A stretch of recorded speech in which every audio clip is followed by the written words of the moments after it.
bersolawatlah dengan adab dan akhlak. Jangan berjoget-joget.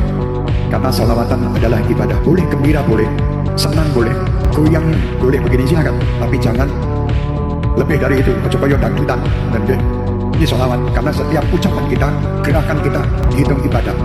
Semenjak gerakan itu karena mengagungkan Nabi Muhammad SAW.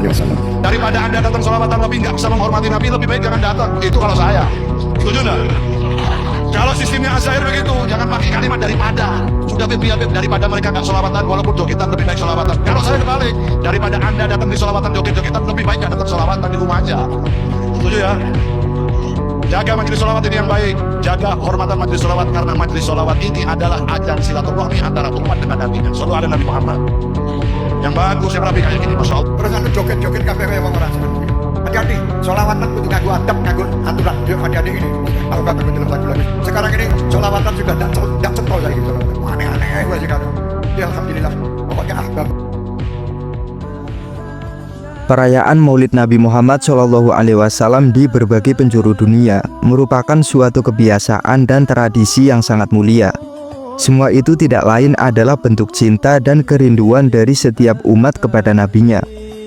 Setiap umat Islam memiliki cara tersendiri dalam merayakan hari kelahiran manusia terbaik sepanjang zaman ini. Ada yang mengundang para ulama, keluarga, dan tetangga untuk berkumpul bersama-sama. Mereka mengisi perkumpulan tersebut dengan pembacaan sholawat, pembacaan maulid Nabi, ceramah agama, dan juga tentang sejarah perjuangan baginda Nabi. Perayaan maulid Nabi juga sudah sangat lumrah dilaksanakan di Indonesia, mulai dari pelosok desa hingga perkotaan.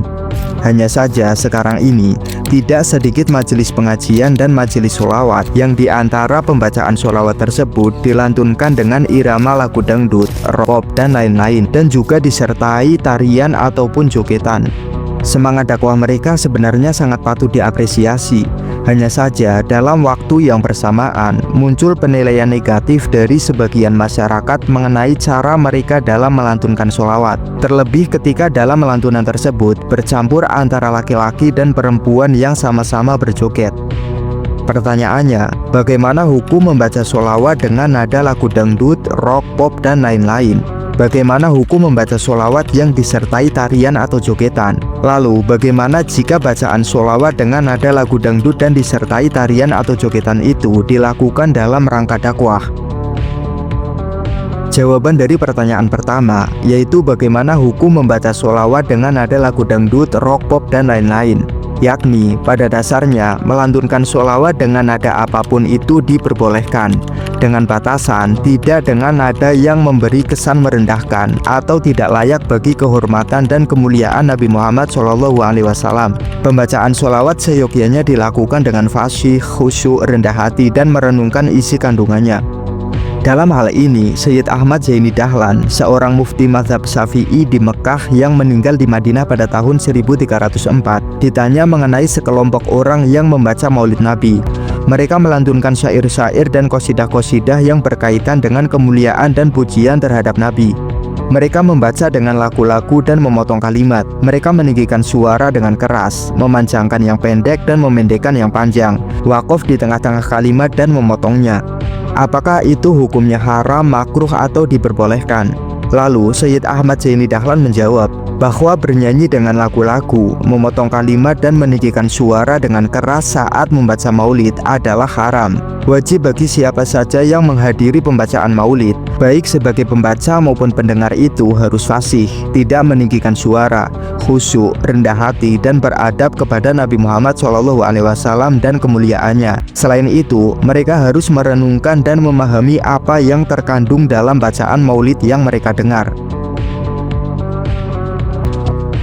Adapun musik dan lagu yang diharamkan adalah yang mengalihkan dari mengingat Allah Subhanahu wa Ta'ala dan mengandung hal-hal yang terlarang, seperti yang membangkitkan hawa nafsu, bercampur antara pria dan wanita, atau suara penyanyi yang mencerminkan perilaku feminim dan mengandung fitnah, serta bertujuan untuk menghancurkan kesopanan dan moralitas. Lalu, jawaban dari pertanyaan yang kedua, yaitu bagaimana hukum membaca sholawat yang disertai tarian atau jogetan. Jika yang dimaksud dengan jogetan adalah gerakan meliuk-liuk, gemulai, gerakan naik dan turun, maka pembacaan sholawat dengan diiringi jogetan seperti ini maka hukumnya tidak diperbolehkan. Terlebih jika di dalamnya bercampur antara laki-laki dan perempuan. Begitupun ketika perempuan tampil berjoget dengan cara seperti itu di depan para laki-laki. Adapun tarian sufi yang biasa dialami oleh para arbabul ahwal, maka itu hukumnya diperbolehkan. Adapun tarian yang melibatkan gerakan meliuk-liuk, gemulai, bergoyang, menurun naik dengan gerakan yang teratur, maka itu diharamkan dan orang yang menghalalkannya dianggap fasik. Menurut mazhab Hanafi, mazhab Maliki, Hambali, dan Imam Qofal dari kalangan Syafi'iyah, tarian itu hukumnya makruh dengan alasan bahwa tindakan tersebut rendah dan bodoh, juga merusak martabat dan sia-sia. At-Tartusi mengatakan, putaran mereka adalah tarian, pertama kali diperkenalkan oleh Asy-Syamiri, dan itu adalah hiburan yang diharamkan berdasarkan kesepakatan para ulama, dan itu menyerupai dengan orang-orang kafir yang sesat. Jika putaran yang dimaksud adalah apa yang dilakukan oleh para fakir darawis di tarekat Maulawiyah, maka itu adalah tarian sufi dan ekspresi rasa cinta mereka. Dan telah kita sebutkan bahwa tarian sufi itu diperbolehkan dan mereka memiliki dasar dari sunnah, yaitu saat Ja'far bin Abi Thalib menari ketika Rasulullah SAW berkata kepadanya, "Kamu menyerupai aku dalam penampilan dan karakter." Lalu hadis dari Sayyidah Aisyah radhiyallahu anha bahwa beliau berkata, suatu ketika Rasulullah SAW sedang duduk, maka kami mendengar suara hiruk-pikuk dan suara anak-anak kecil. Maka Rasulullah SAW berdiri dan beliau melihat ada seorang budak wanita Habsyah sedang menari dan bermain. Lalu di sekitarnya ada beberapa anak kecil. Maka beliau bersabda, "Kemarilah wahai Aisyah dan lihatlah mereka."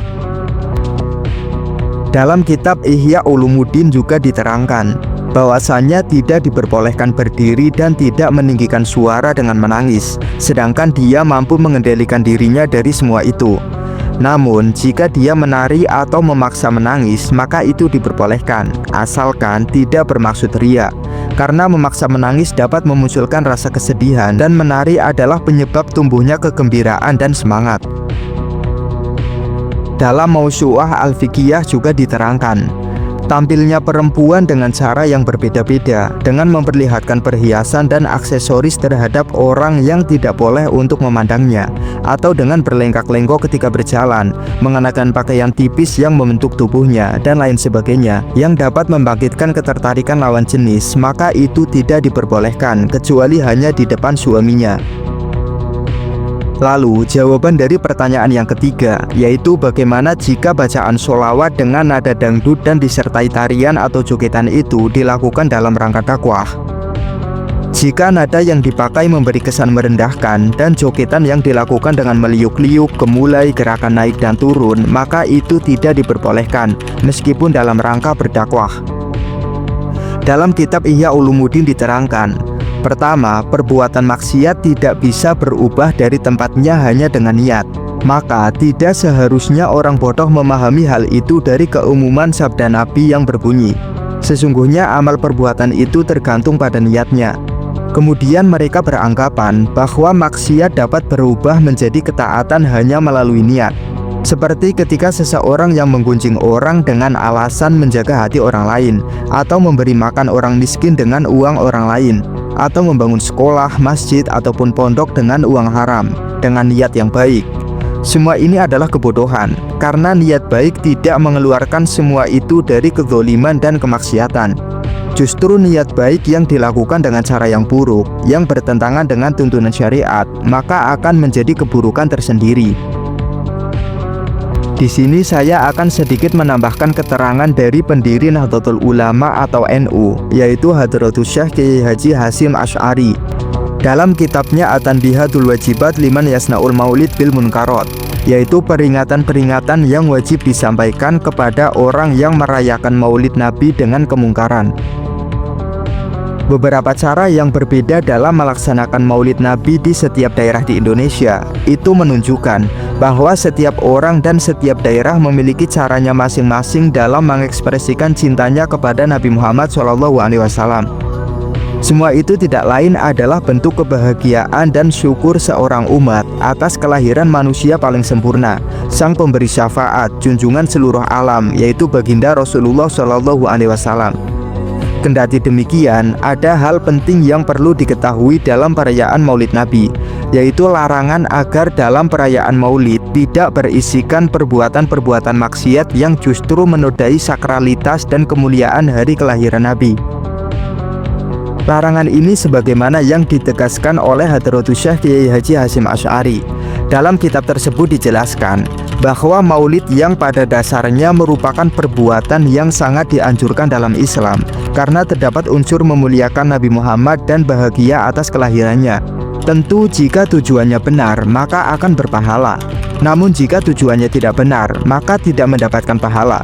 Bahkan jika dalam perayaannya terdapat hal-hal yang diharamkan maka justru akan menimbulkan dosa. Menurut Kiai Haji Hasyim Asy'ari, termasuk dari sesuatu yang diharamkan dan tidak seharusnya dilakukan dalam perayaan hari kelahiran Nabi Muhammad adalah mengadakan maulid menggunakan alat-alat musik yang diharamkan. Meskipun nyanyian atau lagu-lagu yang dibacakan pada acara tersebut adalah sholawat, maka tetap saja hukumnya menggunakan alat musik yang diharamkan itu hukumnya tidak boleh dan dianggap tidak memuliakan Nabi. Termasuk juga hal-hal yang diharamkan dalam perayaan Maulid Nabi adalah campur baur antara laki-laki dan perempuan yang bisa menimbulkan fitnah, yaitu keinginan atau hasrat tinggi untuk melakukan zina dan hal-hal lain yang berhubungan dengannya. Maulid Nabi yang di dalamnya terdapat hal-hal seperti itu jelas tidak diperbolehkan dan bahkan haram untuk menghadirinya. Pasalnya, pada hakikatnya, perayaan tersebut merusak sakralitas kemuliaan hari kelahiran Nabi dan sama sekali tidak memberikan hormat kepadanya. Beliau berkata, sungguh setiap perayaan maulid jika menjadi penyebab terjadinya maksiat yang nyata, seperti terjadinya kemungkaran, maka wajib untuk meninggalkannya dan haram untuk mengadakannya. Perayaan hari kelahiran Nabi Muhammad dengan ragam acara yang di dalamnya terdapat kemungkaran, hukumnya tidak diperbolehkan dan dosa besar. Perlu diingat bahwa bukan maulidnya yang diharamkan, tetapi larangan untuk menghadiri karena terdapat perbuatan yang bisa menjerumuskan pada keharaman, seperti zina, bercampur baur antara laki-laki dan perempuan, dan lainnya. Dan jika acara maulid Nabi tidak mengandung hal-hal seperti itu, maka kita sangat dianjurkan untuk menghadirinya. Kiai Haji Hasyim Asy'ari juga berkata, perayaan Maulid Nabi beserta kemungkaran di dalamnya merupakan bentuk tidak beradab, meremehkan dan menyakiti Rasulullah. Sungguh orang-orang yang mengadakannya akan terjerumus pada dosa besar dan dekat dengan kekafiran, serta dikhawatirkan mati dalam keadaan su'ul khotimah. Dan tidak ada yang bisa menyelamatkan mereka dari dosa tersebut selain tobat atau ampunan dari Allah. Jika mereka mengadakan acara maulid tersebut bertujuan untuk menganggap remeh dan merendahkan Rasulullah, maka tidak diragukan lagi kekafirannya. Bahkan dalam muqaddimah kitabnya, beliau menuliskan pengalamannya yang terjadi pada tahun 1936. Beliau berkata, saya telah menyaksikan sendiri pada malam Senin 25 Rabiul Awal tahun 1355 Hijriah. Saya melihat orang-orang dari kalangan santri di sebuah pondok pesantren. Mereka mengadakan acara majelis perkumpulan atas nama Maulid. Mereka mendatangkan alat-alat musik, kemudian mereka membaca sedikit ayat-ayat Al-Quran dan bacaan Maulid. Lalu mereka mulai melakukan kemungkaran-kemungkaran seperti menabuh gendang dan lainnya. Semua itu mereka lakukan dengan disaksikan para wanita-wanita yang dekat sekali dengan mereka tanpa adanya satir. Kemudian ada musik, jogetan, tarian, dan permainan yang menyerupai judi. Laki-laki bercampur baur dengan perempuan. Mereka tenggelam dalam kelalaian dan canda tawa. Juga tingginya teriakan dan suara di dalam masjid dan sekitarnya. Maka seketika itu juga saya larang dan peringatkan mereka. Mereka akhirnya menyudahi acara tersebut dan kemudian bubar. Ketika kenyataannya sudah seperti yang saya jelaskan, dan saya khawatir jikalau perilaku memalukan ini akan menular ke tempat-tempat yang lain, dan orang-orang awam akan menambah ke acara seperti itu macam-macam kemungkaran-kemungkaran yang lain, dan bisa jadi itu membuat seseorang terlepas dari ajaran Islam. Maka saya menulis kitab ini sebagai bentuk kepedulian saya terhadap agama dan sebagai petunjuk terhadap sesama. Saya meminta kepada Allah Subhanahu wa Ta'ala, semoga Ia jadikan tulisan ini murni hanya untuk mengharap ridhonya. Kiai Haji Hasyim Asy'ari juga memperingatkan bagi para penggiat majelis maulid tentang bagaimana seharusnya kita membuat majelis maulid yang penuh dengan adab dan ta'zim kepada baginda Rasulullah SAW. Beliau juga menegaskan bahwa majelis maulid yang di dalamnya terdapat kemaksiatan dan kemungkaran itu hukumnya haram, karena pasti imbasnya akan menimbulkan berbagai macam fitnah. Kiai Haji Hasyim Asy'ari juga menegaskan betapa pentingnya menjaga adab dalam acara yang berkaitan dengan baginda Nabi SAW.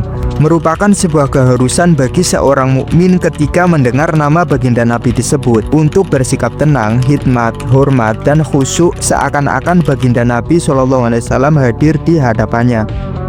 Beliau juga menuliskan bahwa melakukan kemungkaran yang digabung dengan acara maulid itu lebih dekat kepada merendahkan, menghina, dan menyakiti baginda Nabi SAW. Karena ta'zim kepada Nabi itu adalah beradab kepada beliau dengan apa yang seharusnya layak untuk beliau. Kiai Haji Hasyim Asy'ari kemudian menuliskan berbagai efek negatif dari majelis yang mengandung kemaksiatan seperti itu, diantaranya menghambur-hamburkan harta untuk hal yang tidak berguna, bersifat dengan sifat kemunafikan, yaitu kemaksiatan yang dibungkus dengan acara maulid, su'ul adab terhadap baginda Nabi SAW, dan juga kerusakan-kerusakan lainnya. Dan terakhir, Kiai Haji Hasyim Asy'ari berpesan kepada para ulama untuk tidak diam ketika menyaksikan fenomena-fenomena semacam itu. Beliau berkata, hal-hal seperti itu jika dilakukan oleh para penuntut ilmu dan para ulama hanya diam menyaksikan kejadian tersebut, maka itu akan menjadi sebab orang-orang awam meyakini bahwa itu hukumnya diperbolehkan, dan juga akan menyebabkan ajaran syariat menjadi tidak dilakukan, juga akan menimbulkan sebuah kesalahan dan kebatilan yang akan terjadi secara terus-menerus dan dianggap sebagai hal yang lumrah dan biasa. Dari beberapa penjelasan ini dapat disimpulkan bahwa perayaan Maulid Nabi yang di dalamnya terdapat kemungkaran atau bisa menimbulkan kemaksiatan, maka harus ditinggalkan dan tidak boleh diadakan, karena hal itu pada hakikatnya merendahkan kemuliaan dan keagungan Nabi Muhammad SAW. Wallahu a'lam bishawab. Saya akan cerita sedikit tentang tradisi hujjah. Dulu ulama itu kelihatannya sederhana, tapi kalau berargumentasi itu hebat. Tadi Gus Zufur menyebut kitab Hasyim itu mengharamkan kentong. Beliau masyhur itu punya kitab namanya Al-Jasus an Tahrimin Naqus. Intinya kentong itu haram.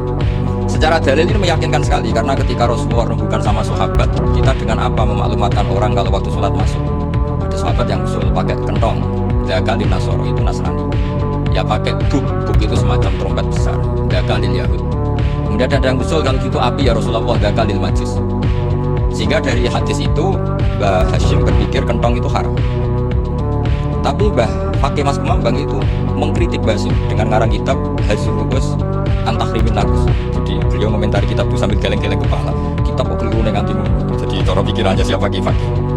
Kentong di Indonesia itu kanggo wedhus dicolong. Pos kample gitu. Kalau ada banjiran ya kentong, ada maling ya kentong. Jadi gak ada persamaan sama sekali dengan kentong yang milik orang apa? Nasrani. Sehingga di pondok saya itu ada kentong tapi jelek sekali. Karena itu satu-satunya cara supaya beda dengan kentong yang di gereja. Kalau elek kan mirip kentong di pos kample. Itu ya agak-agak ilmiah. Lo kalau kita itu cerita, wong NU dia ngalih-ngalih. Angger ngomong dengan NU itu mesti ngomong dengan Musa, ini angger atratif, aneh-aneh gitu kan. Benar. Loh, artinya apa? Bahwa kemudian kita sebagai generasi muda NU terlalu jauh. Kan ngomong ini malah ledoh, malah mesti kita ini malah amin. Artinya apa? Masing-masing dari kita kemudian tidak memiliki kemampuan untuk muhasabah, untuk introspeksi diri, bahwa kita dengan pendahulu kita terlalu jauh. Harus mana? Saktanya jauh, bukan hanya jauh, tapi jauh. Betapa dulu beliau-beliau seperti itu, sedangkan kita mengkampanyekan ngaji, mengkampanyekan Allah Rasulullah SAW hanya dengan cara-cara yang seperti ini.